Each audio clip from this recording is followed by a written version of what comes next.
तो Indian parliament, ये इसके 3 भाग होते हैं: राज्यसभा, लोकसभा और प्रेसिडेंट। तो प्रेसिडेंट इसका मेंबर नहीं होता है, ये याद रखना है। और राज्यसभा को हम अपर हाउस भी कहते हैं। अपर हाउस, इसको हम बोलते हैं लोअर हाउस। तो देखो, इसकी जो टोटल सीट है वो 250 ही होगी, इससे ज़्यादा नहीं हो सकती। और इसमें 238 इलेक्टेड होंगे और 12 नॉमिनेटेड। ठीक, ये परमानेंट हाउस है। हर हर एक मेंबर की जो मतलब उनकी अवधि होती है वो 6 साल होती है। और हर 2 साल में 1/3 लोग मतलब चेंज होते रहते हैं, रिटायर होते हैं, उनकी जगह कोई और आता रहता है। और इसके vice president of India chairman होते हैं। ठीक, और इनका election members elected by state legislative assembly. मतलब कोई स्टेट है तो उसमें कोई राज्य की कितनी सीटें हैं, उसी हिसाब से उनको राज्यसभा की सीटें मिलती।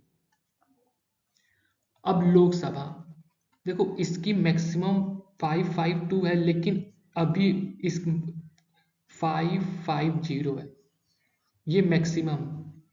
क्यों? जो ये दो नॉमिनेटेड करते थे एंग्लो इंडियन को, वो अमेंडमेंट 104 में हटा दिया गया। तो आपको ये याद रखना है कि अब इसकी मैक्सिमम जो नंबर होंगे वो 550 होंगे, जिसमें से 530 स्टेट से आएंगे, 20 यूनियन टेरिटरीज। और इस समय 18वीं लोकसभा में जो लोकसभा में सीटें हैं वो हैं 543।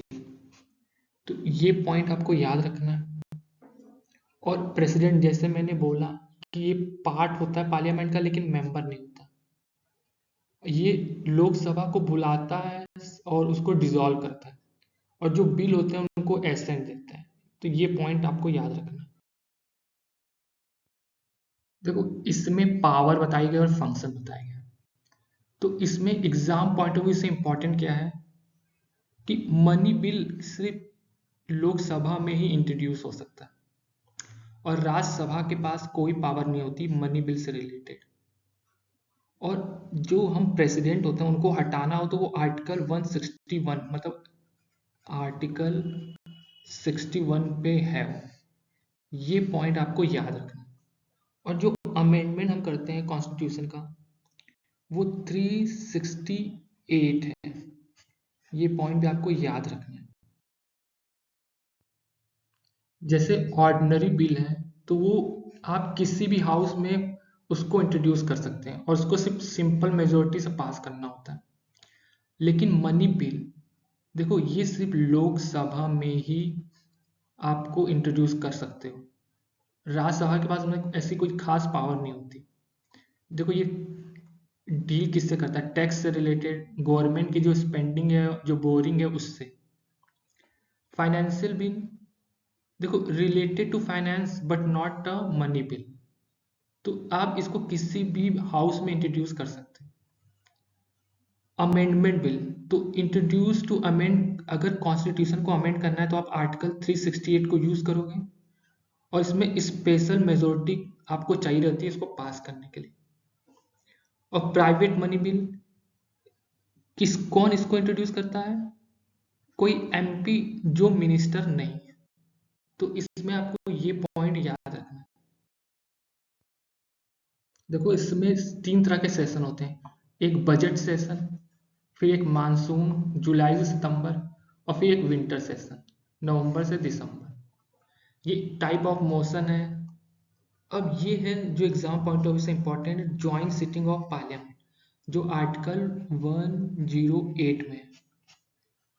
ये कब होता है? जब किसी बिल पर राज्यसभा और लोकसभा के बीच में डिसएग्री होते हैं, मतलब उनके अंदर मतभेद होते हैं, तो उनको सॉल्व करने के लिए बुलाते हैं।